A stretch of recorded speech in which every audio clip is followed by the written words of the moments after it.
Disclaimer. If you have never seen The Bad Guys 2 for yourself yet, then I suggest for you to please steer clear of this video by clicking off if you don't want to hear any spoilers. Thank you. Hello, it is I, Christy Cobra. Today I will be taking a deeper dive into the sequel movie of the Bad Guys franchise, The Bad Guys 2. And because the movie did just release yesterday here in North America, I will bring along a special guest with me today. You all love her, you know her. She's the legendary Nikki Rossler, my wonderful girlfriend. Hey guys, what is up? Oh wait, this isn't my channel. I've never been in a real collaboration such as this one before. Sure, we may have covered a Taylor Swift song together, and we may have done a Gender Bend fan dub together in Crash Bandicoot, but I mean, I've never actually spoken on your channel for real before. This seems all new to me, Christy. So, we're talking about the new movie, yeah? Yes, we are indeed. Lovely. Now, without further ado, let's start a discussion on The Bad Guys 2 and what we have thought of it. Well, not only what we have thought of it necessarily, but also we're going to talk about what we know about the movie now that it has been fully out to the public. Okay, so in the opening sequence, there's a scene taking place in what we now know as Cairo, Egypt. I did guess that it was somewhere in the Middle East when I first reacted to a trailer to the movie that showed such a scene briefly. You did? I did, yeah. So during this scene, we can see that it was one of the bad guys' earliest heists.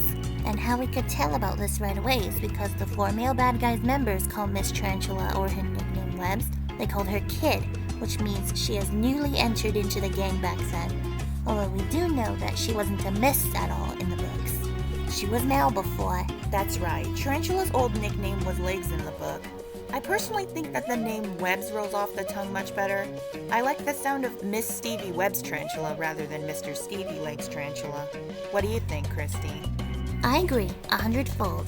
I like the Webb's name much better as well. So anyway, after this flashback comes to an end, we cut to the present day where we see Mr. Wolf driving around in a sad, crappy Mini Coupe car. He drives over to the bank, not to rob it though, but to try to find a job there. And then here comes the... I'll stop you right there for a sec. I did get to see this movie with my brother. I told him a little about your obsession with this lanky twink of a dude over there without explicitly telling Ryan any further it was you, other than a few small details, of course.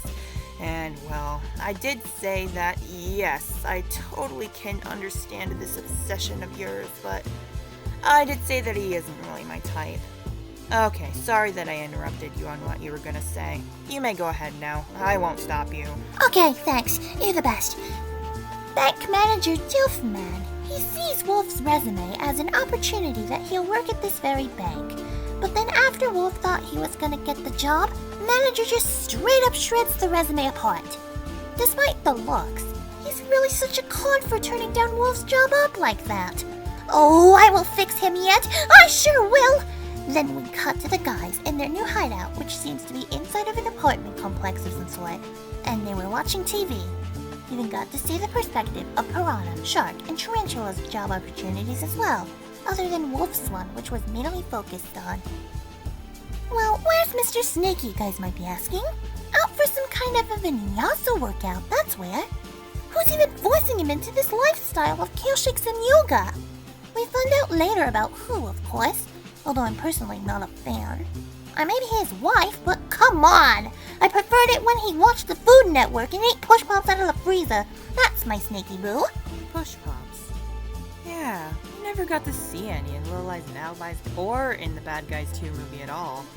Well, for me, I don't really mind his vinyasa get-up at all, but it's totally fine if you aren't into it, Christy. Then as the guys continue to watch the news on TV, Tiffany reports that there appeared to be a phantom bandit on the loose. Sounds like a mystery. Ooh. A mystery to be solved by the guys and eventually by the chief, now Commissioner Misty Luggins. Commissioner Misty and the guys find that the Phantom Bandit's path coincides with Snake's routine schedule he set for himself through pictures from his phone. Yeah, I feel like I've got competition, and not in a good way. Snake may be great with organizing schedules efficiently, but I never could. Hell, I might even forget my own meals other than my own routines, even if I try my best to really stay organized as much as I really could in the day. Rambling aside, the commissioner and the gang then head for where the luchador event was taking place that very night. Wolf, Shark, Piranha, and Webs tracked down my Sneaky just in the nick of time and mistook him for the bandit. Although, honestly, that would have been funny as shit if I were the bandit, so I had control with them, but nope, that's not the story. Wait, you're right. Yes, you do have competition there, babe. This is Snake's ex-girlfriend, Agent Susan Doom, or she should have really went with her true first name, Joy. The name Susan just kinda gives me the creeps because of how very fake and unauthentic it sounds. Isn't she shady? Gives me more than the creep, sweetheart. She pisses me off and gets in the way between me and Snaky, which I never will let happen, no matter what. And also, on trying to solve this Phantom Bandit mystery, we find a female luchador fighter who is plus-sized and resembles that of a hog. Could it be the next League of Heroes member, Agent Hogwild? Turns out it is, once the guys unmasked her. Though DreamWorks renamed her to Pigtail, which sounds very lame if I have to be honest.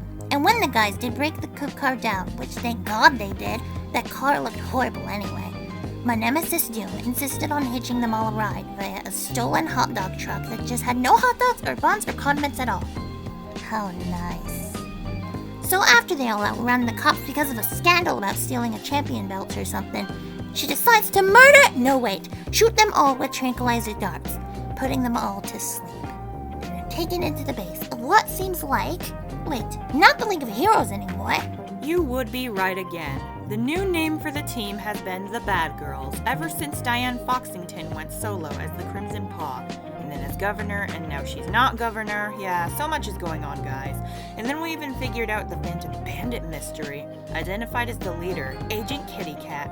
Yes, she is the Bad Girls' leader, and there oddly isn't any presence of Agent Shortfuse whatsoever.